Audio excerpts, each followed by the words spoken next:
questions regarding anything yet?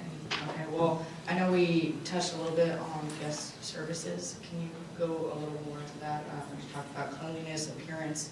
What are some other important aspects of guest services, not just for the spectators, but the racers as well? Can I take that first? Sure. That is really one of the things we need to understand, guest first. In everything we do guest first. We've got all kinds of mantras. You can't lose it, the customer wins. Guest first. No is a 4-letter word to our customer. I've got 20 of these things that have been pounded into me from a young age. Some I created, some were instilled, some were pounded painfully. But the reality of it is that we are a 100% guest service driven business. And if we haven't figured that out yet, we're going to be hurting. We are not the Green Bay Packers. We do not have a waiting list of 30,000 names trying to get tickets to see a Packer game. We don't have that type of demand yet on our facility. We can't be so arrogant as to say, if you don't like what we do, don't come back. I heard an NFL player say, you know what, if fans don't like us kneeling, they don't have to buy a ticket. And I thought, you, my friend, are stupid. Because those are the very people. I've not watched an NFL game in 2 years, and I was a diehard fan prior to that. So this arrogance or this idea that we don't need our customers is a formula for disaster. At Summit Motorsports Park, we kill ourselves advocating for our guests. In fact, 2 years ago, I hired a person whose title is guest advocate. And it's Yvonne's job at Summit Motorsports Park to make sure that amidst all the madness, amidst all of the things that are happening, because right, you put a lot of people in your facility, you develop this herding mentality. And we're not herding cattle. These are people you're inviting into your home on Christmas Day, okay? So we have a guest advocate, and we have the Bader Family Guarantee that says if ever you come to Summit Motorsports Park and you're dissatisfied, we will resolve the problem to your satisfaction, period. On the spot. If you spend $500 in tickets and we let you down, we'll give you a refund on the spot. We have a community code of conduct that says you're going to act like a human being when you come to Summit Motorsports Park. If you don't, I have a one-strike policy for stupid. If you're not conducting yourself properly, if you're drunk, because here's the thing, you have an event, we don't know how many people are attending our facility for the first time, and you get one idiot up in the grandstands who spills beer on Susie, who happens to be the daughter of a guy who controls a $150 million budget, who's never been to your racetrack before. Okay? And they're not going to go home and say, gee, that guy was an idiot. They're going to say, I'm not going back to that racetrack. We own everything that takes place at our facility. It's our house. I mean, if you throw a Christmas party and everybody gets food poisoning, they're going to say, oh, I got food poisoning at the Bader's Christmas party. They're not going to say, they're not going to drill down to the name of the caterer. So we own everything that takes place at our facility. So we have a community code of conduct that says, act a certain way. If not, you're out. And we live by that. That's not puff. That's real. Ushers that are well-trained and smiling faces at all the touch points, whether it's a parker, whether it's a bathroom attendant. We really ask people to try to put their thumbprint on their job. And we have a handicapped gentleman who takes care of the bathrooms, is the bathroom attendant in the men's room.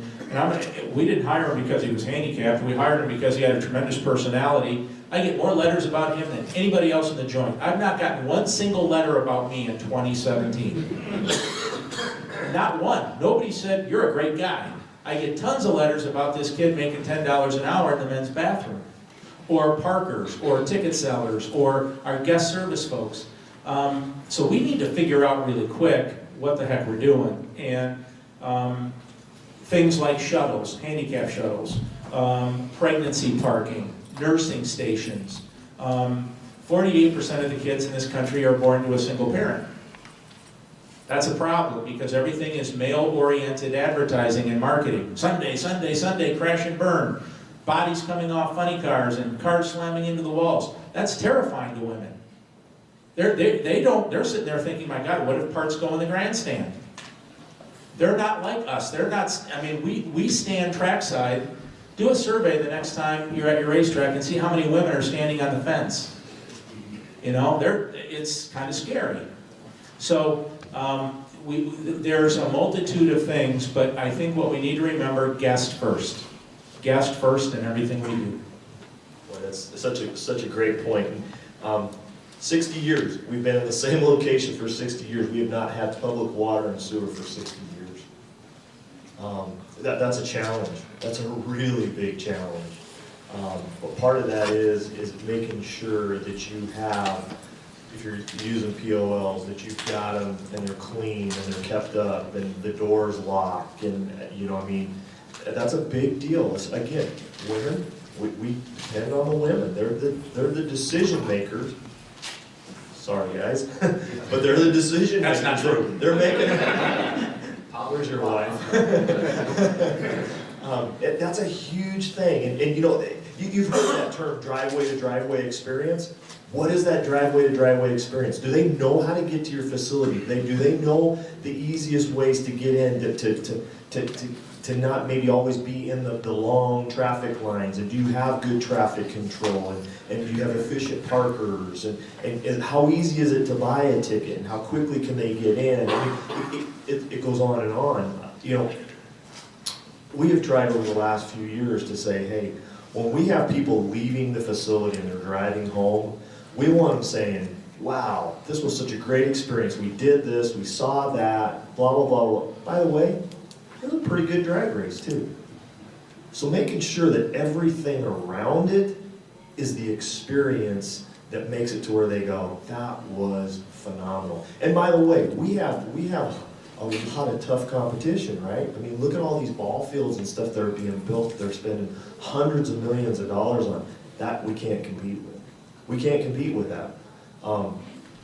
Larry and I, we had a management meeting, and he was really struggling with the fact of how much we spend pressure washing things and keeping the grandstands clean and clean in front of the concession stands. I mean, how many times have you been to a facility, you go to the concession stand, okay, they may have great food, but everything's covered in grease, it's got mustard on the ground, I mean, it's a disaster.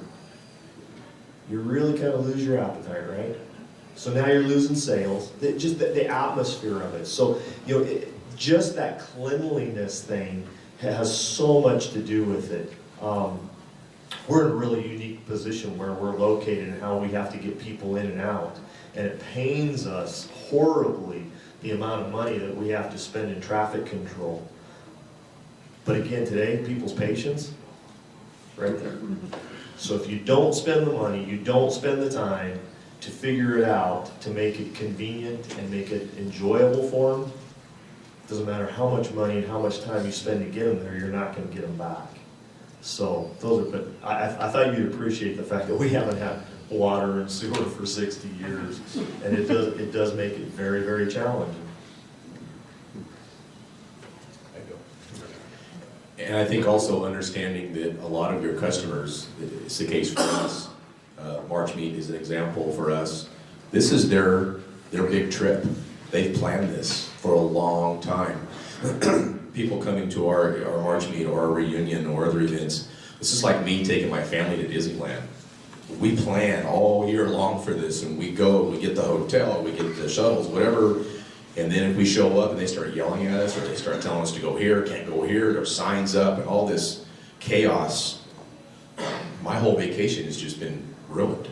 So we really try and think, and we can't let the inmates run the asylum, but we have to understand they're there to have a good time, and this is they've planned for this a long time here, and we don't want to ruin that for them.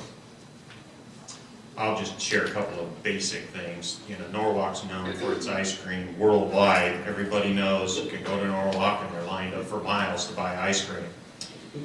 And some of you may already do this idea, but something we came up with, it's been many years ago.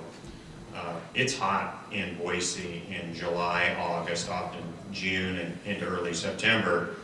So racers make their run, they go down the staging lanes, get finished with their run, come back up to the ET booth. And so an idea that we generated was water. you know, wouldn't that be kind of a positive experience to get done with your run, come back to the ET booth, and have a cup of water there for you?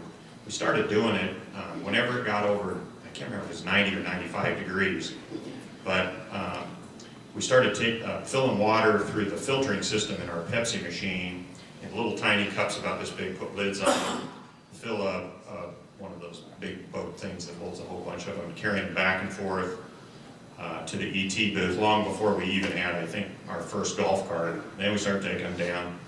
Eventually it evolved because it was so much work and it was so much water, but so much positive feedback came from it that we ended up just a couple of years ago, we finally made the executive decision we were going to spend more money on it, so we bought bottled water.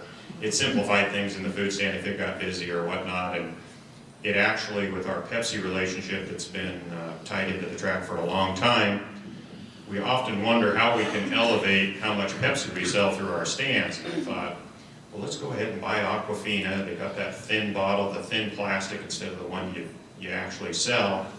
And we not only use that for our staff, and at the same time now we send that down to the ET booth. The positive feedback that we get from that somewhat rivals, you know, their ice cream, and people talk about it all the time. Another thing that I'll share with you, if you have one product, and this kind of again falls back to their ice cream idea, and for us, we do a biscuits and gravy, and for whatever reason, when I was on the PA many years ago, we called it world famous biscuits and gravy. It's incredibly good. My brother John runs all our food and beverage operation, and it's something that people talk about all the time when they come to our event. Biscuits and gravy, don't ever change the formula, and it's the most simple product to make.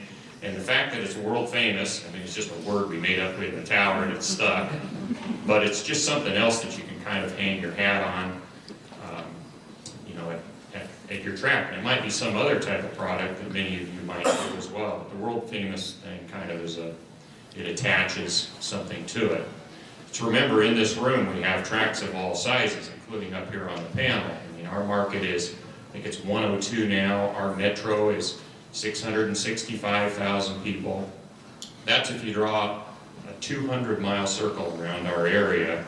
Nearest big market, 6 hours away, Salt Lake City, and 7 hours to Portland, 10 to Seattle, or 9.5. So we have had the challenges, like a lot of you in this room, of how to make a track in a smaller market successful, and we've persevered through the years. But these are just a couple of little things that I thought I'd toss out. One other comment I want to make. You used the Disney. You're with South Georgia. Do you think your racetrack is a big deal? Okay. Do you communicate that? Okay. Here's the point. We on event day, okay, so it's day 6 of the Halloween Classic. You haven't slept, you're beat to death. You're just trying to get to Sunday to the winner's circle. I'm wondering what our mindset is when we're going into the track that particular day. And the reason I bring that up, we have fresh guests coming in who have no idea that we haven't slept, who have no idea that we're wallowing around in mud, that we've had this issue and that issue, and Porta-Johns tipped over and somebody set off a firework and burned 6 awnings, and all of the stuff that goes on in our pit areas overnight. We have to remember that to a lot of our guests, we are a really big deal. And I don't say that arrogantly, I say that with a measure of responsibility. I tell this story all the time. The first time I visited Lambeau Field, I'm driving down Vince Lombardi Way. I parked right in the middle of Vince Lombardi Way, put my truck in park, got out of my vehicle, and just stared at the stadium. That is like hallowed ground. If you're a sports fan, these stadiums and how people look at them and their shrines, that's how our guests look at our facilities. And we need to remember that, and we need to communicate that subtly, whether it's America's Racetrack or Discover the Norwalk Experience or World Famous. We can take those words and we can utilize those things to help build our brand. Now, we need to back those up. You can't say world's greatest biscuits and gravy 10 people die each year, and you know. That's not very nice. But the point is, back it up, but build your brand. Be a little brash, be a little bold, but then you've got to back it up. So that was it. And, you know, let's get to the back end. What's important to racers? Getting them to come. Obviously, you won't have a race if you don't get the racers there. So what kind of stuff is important to them? You know, our car counts had always been pretty strong. They've been pretty decent. We're very thankful. And then all of a sudden, we had a couple of years where all of a sudden we saw them kind of dipping off a little bit. And I'm thinking to myself, what are we doing different? We're continuing to do all the things that we used to do, and they're fun. We think they're fun. Yeah. And then all of a sudden it dawned on me one day, because I was listening to myself. We're going, well, this weekend's just another bracket race. You know, and it dawned on me, it's not just a bracket race. It's a bracket race, and it's going to be fun. And we took our schedule, and we took every one of those bracket races, and we said, what are we going to do different? Now, not in the sense of saying, boy, we got to pay more money. The reality of it is, there's got to be a fun factor, and we've got to exude that, and we've got to be able to make a big deal out of it. So we started just adding little things and making sure our staff looked at it the same way we did, and putting that fun factor back into it. So we came back the next year and just got jazzed about bracket races and how much fun they were going to be and what we were going to do different and how we were going to add things to it. And it was amazing how all of a sudden, whoop, here comes the numbers back.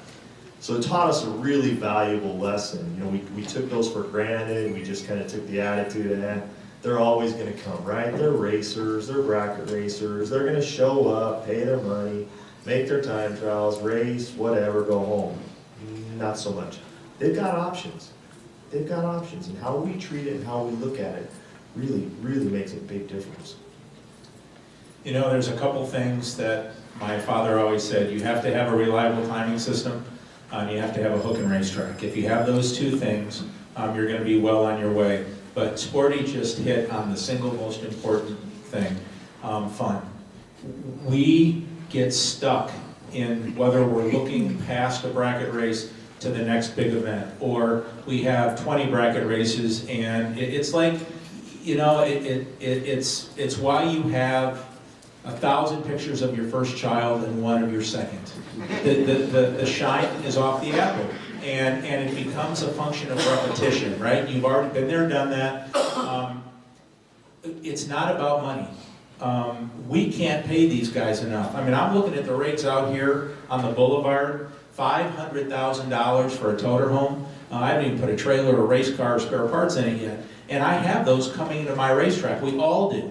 You have them in South Georgia, you have them at Galat, you have them at Pittsburgh, you have them all over the place. I can't pay that guy enough.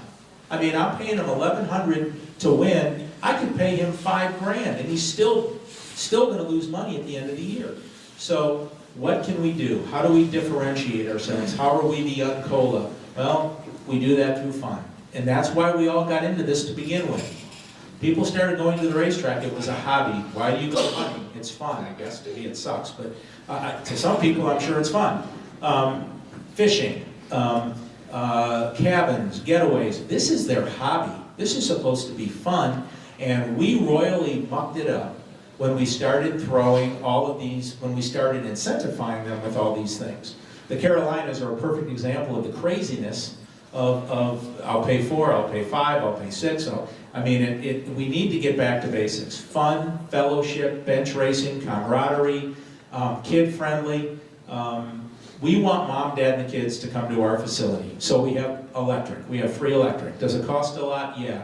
But now all of a sudden, with a motorhome, you can plug in. Mom will come because she's got a place that she can go to read a book. If the kids get cranky and want to take a nap, they can take a nap. There's changing stations. There's a playground. We want mom, dad, and the kids. We do ourselves a gross disservice if dad's at the track and the rest of the family is at home. So fun, fun, fun. I've learned to listen to the racers. I don't race. I've never raced down a quarter mile in my life.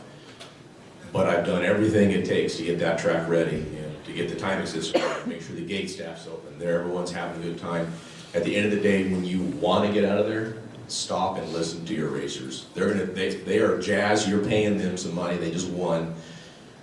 The last thing I want, really honestly, I want to get out, I want to go see my family. I've just been gone, all day or all weekend or whatever, but they're talking about that run, and they can describe to you everything that took place down that race. And as much as I hate to say it, much as I don't want to be there, I stop and listen to them, and you're going to learn a lot by listening to them. They're going to go into detail, and they're going to pull in other things. Yeah, your guy in staging did this, or your guy in the water box did this. They've got that run down all up. Your guy in time slips, gave me whatever, hey, gave you a thumbs up. Whatever took place, just stop and listen to your racers. It takes a little more time in the day, and my truck is pointed at the gate, I want to go, but I got to stop and listen once in a while. I think Blake has an excellent point there. One of the things that we did several years ago that has probably been a huge learning curve for me is, and this is kind of separate of racers, but the fans, so often on the racer side of it, all of us, I wouldn't call it guilty, it's kind of a nice experience when you get down to the winner's circle when the event's all over, and pretty much 90 or 100% of everybody is beyond happy. Our event ends in a real positive fashion. We get all of the feedback from everybody that tells you how great we all are, and the track was wonderful, and so on and so forth. You just always need to remember that as much as we don't want to hear the negative side of things that will happen at any of our facilities, that's where we can learn. One challenge all of us have in our family is we take things so personally. When they tell us something's out of order or not right, you take it like It hurts. it's tough. We all work so hard, from sun up to sundown, many times 7 days a week, and you're on the verge of almost mental collapse at times. Any of us up here, and many of you have all experienced it, but in a lot of cases, those are areas that we can all learn from. On the fan side of it, I just wanted to share, and it was many years ago, after our night fire event on Friday and Saturday night, one of the things that you can really learn is instead of locking yourself in the tower, and I've given up going to the winner's circle at our big event of the year. I should be both places at the same time, but I have brothers, they can go in there and do that. But it's walking out of the tower, and it's either going where they're coming out of the pit side or coming out of the tower side, and get yourself out there in the middle of them. And it doesn't take very long before you can start visiting with your fans after the event's over. You can learn so much. Lots of fans are extremely positive. Every once in a while you'll capture something that maybe you didn't even notice. I remember way back in the day when Debbie Bader would go sit in the grandstands, and I'm sure she got a lot of information that you can gather up. But from our perspective, where you're running an event or you're announcing an event or whatever your role might be as an owner of a facility, just listening to the fans, it was a real eye-opener to me, and I learned that from an oval track operator the other end of our state, and I brought it back, and when I share that information with my brothers, they're like, really? You go out there and stand and well, yeah. So I just sit up in the tower and do our social media and do our media stuff, because we don't have those, in a smaller market, we don't have those kind of people that handle it. I wish my nephews would get older so they could jump in and do some of this, but time will have that play out. But that's just the feedback is just so, in a lot of cases, rewarding, but at the same time, it's very meaningful and something that we can all take away from our tracks. I'll share one thing, because we screwed it up. We screwed it up for 58 years. I would assume, I hope, if you don't do it, make sure you have a winner's circle somewhere, some place that looks professional. And you don't. By the way, you don't have to spend a lot of money. In our facility, where our tech building is, we have a 20-foot container, steel container that we store a lot of stuff in. And Larry and the boys put it's actually off of a motorhome. It's like an awning, so it rolls up and rolls down. And we attach a banner to it. It's 20 foot long and 10 foot tall. Pull it down. It's great. We actually found a sponsor to sponsor it. In fact, actually, it's probably the one thing I could probably put 5 different people on at this point because they all love it. Why? Because it shows up in everybody's photos, it's in social media, it's everywhere. So it really doesn't cost us anything. We're actually making money off of the winner's circle by having a sponsor on it. But again, because we're doing this for fun, we can't pay them enough.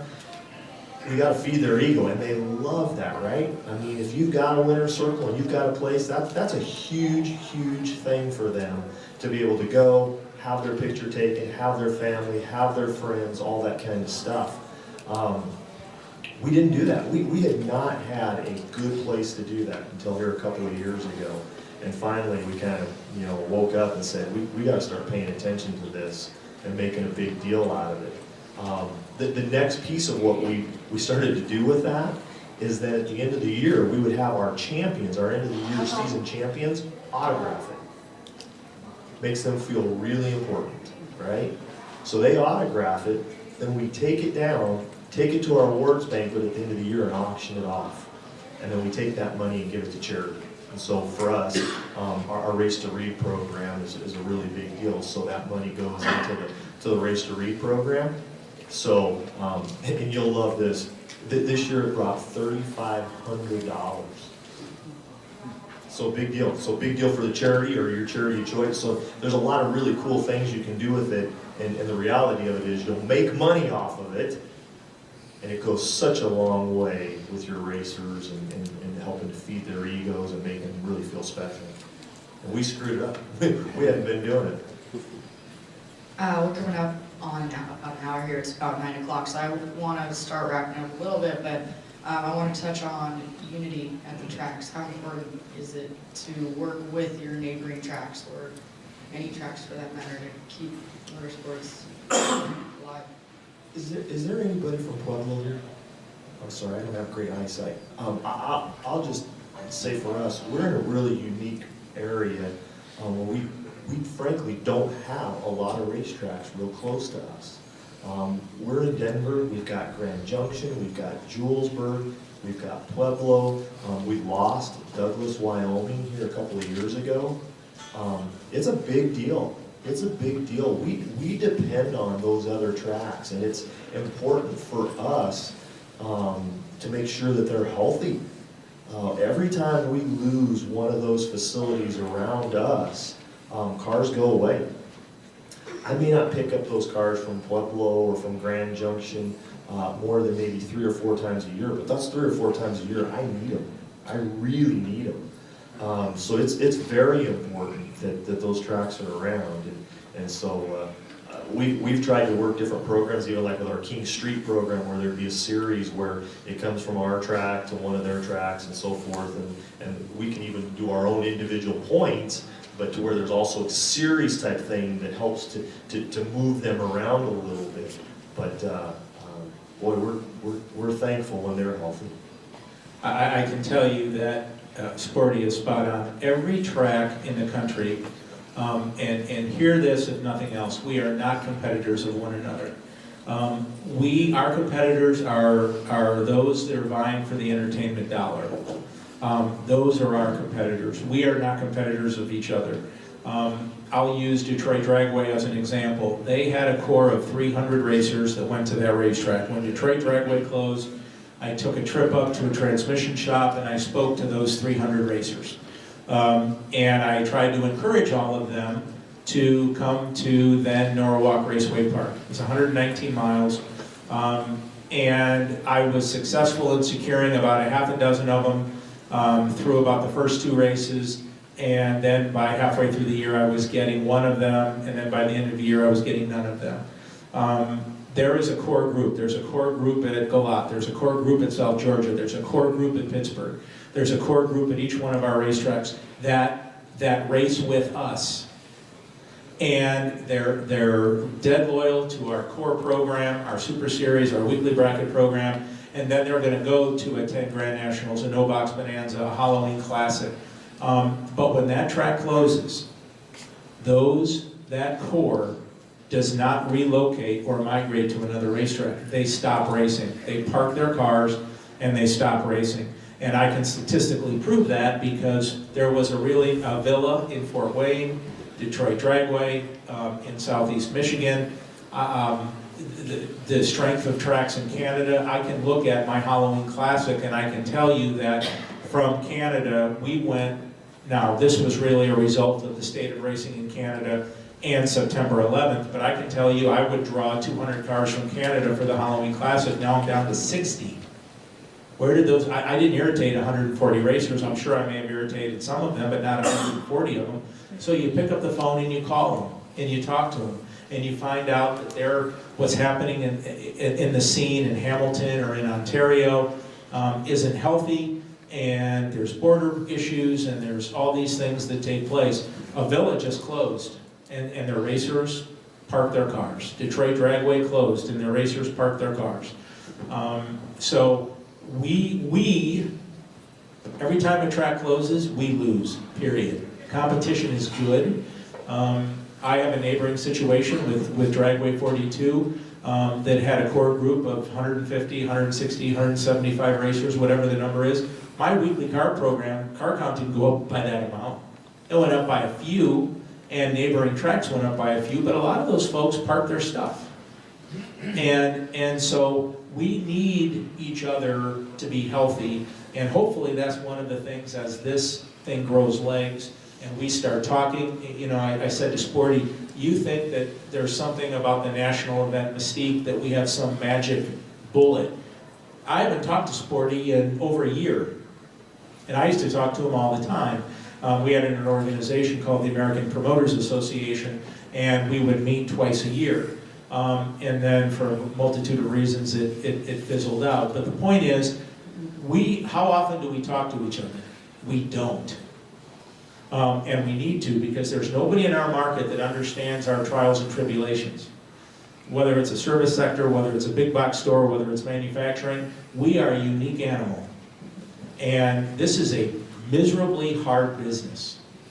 And I can't tell you how many times I wrestled with the idea of finding something a little with some normalcy. But this is what we do. I've been doing it 40 years. Next year starts year 41. So we need to work together. We need to talk to each other. We need to share ideas and get past this idea, well, big bad Vandermeer or big bad Norwalk, or our problems are all the same. I have government intervention. I have airport issues. I have lake pole issues. I have money issues. I have challenges with vendors. We all have the same problems. The amount of zeros on the end of the problem, who cares about that? It's still a problem. So. Yeah, just real quick, and it's problems that you think might be unique to you, but like I said, we're all experiencing the same problems. Until you talk to other tracks, you don't realize that, well, they have the same exact issues I do, or how are they, you know, just, it's amazing how I want to go back real quick too, so I'll end on that, but I want to go back to the racer thing real quick, I'm sorry. The odds are stacked against you when you drive, when you're going to the racetrack in the morning, the odds are stacked against you to racers you're going to have, they're going to be, then they're going to be happy. Let's just say you have a race of 100 cars and you have 3 or 4 classes. You got 3 or 4 people that won that day. They're on top of the world. The rest of the 96 people are upset at you because they're going to find, they're going to blame something that happened that day. It's just inherent. It sounds bad to say, but they want to find a reason why. Or if you have an event with 500, you have 12 classes. You got a lot of people that are going to be upset that day because they didn't win the event. So that's real quick back to the you know, understanding your racers and working with them and listening to them and consulting them. All that. That's just want to make that real quick, real important, because they're walking out there going, ah, dang it, I didn't win today. But if you can talk to them and minimize that how upset they are, they're going to come back again. Sorry, I kind of digressed there. I know most of you in this room are just anxious to get back on your feet and start walking out there in the halls like we've been doing for a couple of days. This was an idea that went back, kind of stepping outside of what we just discussed, but this idea of bringing together the 4 of us came about several months ago. we thought it would be kind of creative if we could just share a few ideas. There's so many things that we could all talk about, and you guys could share experiences too. I mean, we haven't touched on the safety in racing and that aspect, but there's certainly a lot of information that we've been exposed to, you have as well. You know, the media, I think we could probably sit up here for 4 or 5 hours talking about, should we buy radio, should we buy TV, how much should we invest in social media, Facebook, this explosive animal that didn't exist 10 years ago, all these different things, newsprint and billboards, and it just goes on and on. I mean, it's endless the amount of things that we all are challenged by. All of you in this room, all of us sitting up here, we don't have all the answers. We pick up little nuggets from time to time, largely that may come from many of you in this room or other people that offer entertainment events that we just borrow ideas and try to incorporate them into what we all do. One thing, back onto the topic of one thought that I wanted to share with you that Dad came up with many years ago. Neighbors have always been an issue at racetracks. Obviously, we all produce sound. Wayne McMurtry always told me, never say noise when you're in a governmental meeting, by the way, sound. We're creating sound, of which some tracks chose, and I could name some off, to fight the neighbors. And maybe it was, you know, a tougher battle than maybe we could see because we didn't have neighbors for a long time. But having been in this business for 50 years, it's been a concern of ours, as it is with all of us. But probably 35 years ago, we started a good neighbor policy. And back then, there might have been 1 or 2 homes around Firebird. Now there's dozens and dozens, not real close, but within basically a mile's distance. And any event during the year, with exception to our largest day, which is Saturday night of the night fire, we really don't. As much as I'd love to have more people at the event, I'm not sure we need any more. But any other event we probably have 65 individual days that we host at the track, gets in for free. They just bring their driver's license, they show us. Sure, probably there are some that have fudged the system, but it's something that we've put aside, boxes and boxes and boxes, these cards, good neighbor card. They got to fill out their address and stuff, so it kind of has some formality to it. But from our perspective, that's been something that I think has won out in a positive way for our racetrack. And I can say that in 20, 25 years, I've never got a call, I've never had an issue. The only time we went past 10:30, last time we had music at our racetrack, 25 years ago, in an oldies race, we were all getting caught up, it was all exciting, and it was 10:40, 10:45.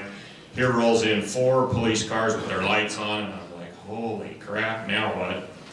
And my dad, he goes, well, it's your turn in the barrel, you get to go talk to him, find out what's going on. I thought, somebody die? What happened? And sure enough, I mean, the sheriff was extremely nice and just basically told me, you have a neighbor that's extremely upset that you're playing past 10:30 music, and the neighbor told the sheriff person that I don't have a problem with them running, get this, running drag races however late they want to run, but as far as music, that needs to be shut off now. I said, yes sir, it'll be shut off right now. And as much as I'd like to have music at some of our events, we've decided to pass on music and just keep running events. So that's one of those you don't want to, get carried away with, but a couple more ideas there. Does anyone have a question they want to ask?